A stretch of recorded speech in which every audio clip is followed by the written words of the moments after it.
Welcome to Total NBA Channel. Today we're going over the most disrespectful stories in the NBA world. Here are the top 10 disrespectful stories on our list. Starting from number 10. Numbers 5, 3, and 1 will amaze you. Enjoy. Number 10. Rain Man erases Alton Lister, 1992. Kudos to Chris Mullin for getting out of Shawn Kemp's way. He didn't want to be part of this mix of monsters. Neither does Alton Liston for that matter. Before Kemp turned him into a corpse, he definitely three-guessed his decision not to evacuate the lane in a hurry. Perhaps he felt an obligation to hang in there, knowing that the Golden State Warriors considered him an antidote to Rain Man. Kemp really took advantage of this moment. He didn't just cradle the ball and catch a body. The spiritual finger pointed at the fallen Lister as he completed a full parallel squat.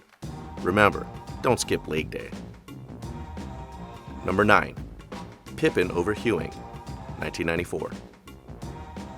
What makes Pippen's walks over Patrick Ewing in Game 6 of the 1994 Eastern Conference semifinal so memorable is that the dunk is arguably one of the 3 greatest signs of all time. Although Pippen said it was one of the easiest. That was probably the easiest dunk I've ever done, Pippen joked during a humorous conversation about the historic moment. I think I must have crossed Derek Harper in the middle of the court because when I see the image, he goes back to wondering what happened. All I remember is catching the ball, and I don't know how Patrick got there. It was such a strange play. What I remember back in the 90s is how hard it was to find this dunk on video and how happy I was when I opened a pack of 1994 or 95 Upper Deck SE cards and pulled out a Pippen card that used a large photo of Derek Harper sitting on the ground and seeing his teammate being submerged, sent to the ground, and then walked. I also pulled out a Chris Webber rookie gold card worth a couple of $100 back then, and a Redbox rental now. Unlike Giannis, Luke didn't wait for a next time to give Pippen a push. But there was the next time. 2 years after the first incident, Pippen ran over Ewing's head during a fumble fight. Initially, you might think it was unintentional, but once you see the smile on Pippen's face as he walked back to the bench, you'll know it was 100% intentional. If Pippen running over Ewing twice wasn't good enough, his son, Scottie Pippen Jr., ran over a defender 2 decades later. Number 8. Iverson over Lue, 2001. This is and will probably always be the most famous step-up of all time.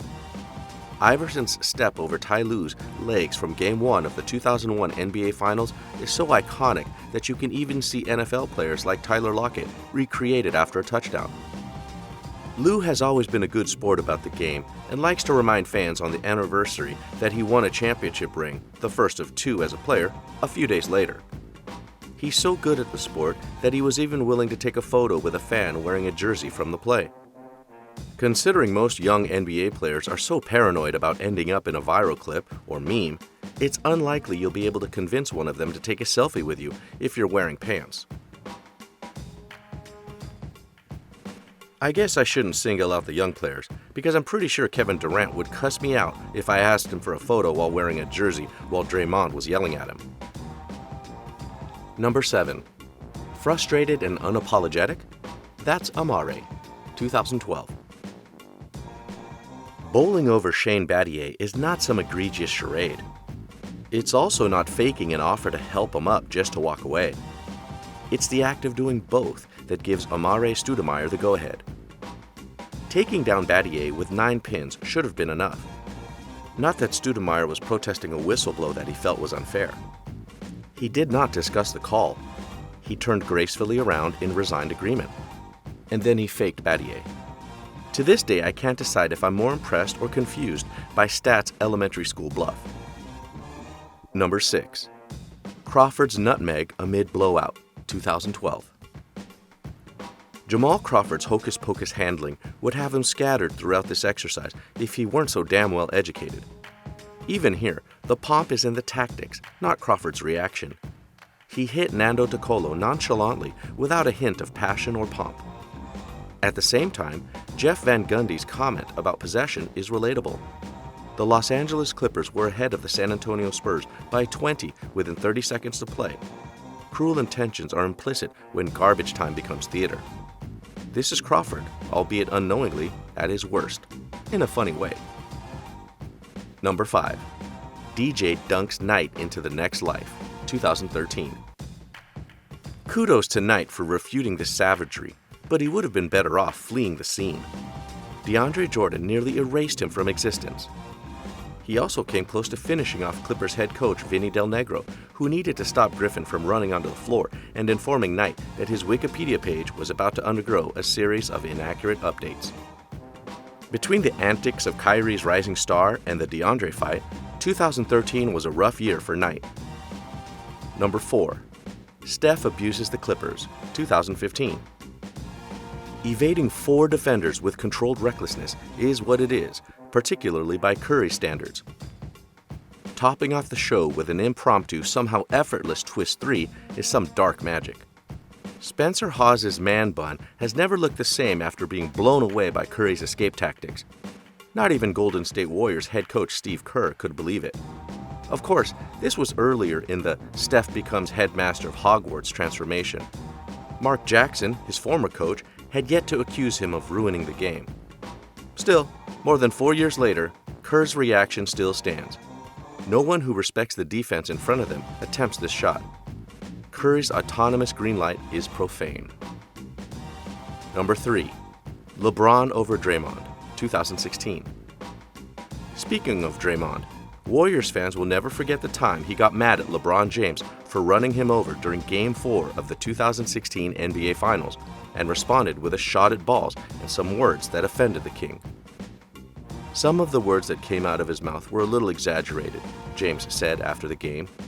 Being a guy with pride, a guy with 3 kids, things of that nature, some things just get out of line. That's where he took it.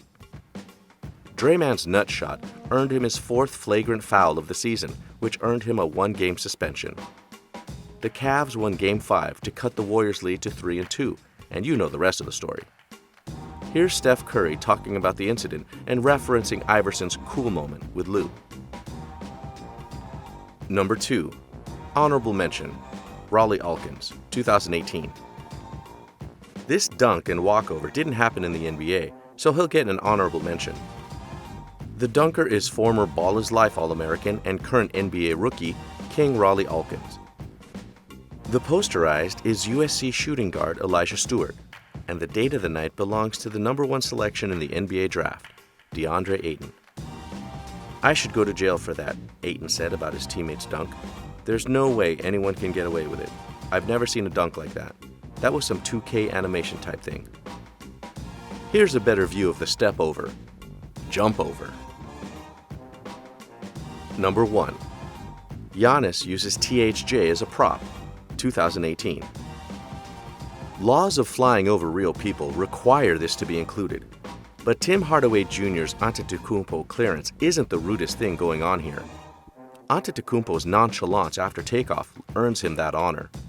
Somehow, the absence of any celebration or recognition is a peaceful game. In others, it's worse than what LeBron did to Lucas. At least if Antetokounmpo were to roar, flex, or stare at Hardaway, it would imply that this doesn't happen every night. But he just turned around and ran back down the court, as if jumping over 6'6" NBA players was nothing special, and THJ shouldn't be granted time to grieve over the remains of his shattered soul. Thanks for watching. If you've watched this video till the end, you're amazing. If you want to watch more amazing videos like this, kindly subscribe and click the like button to become part of our family.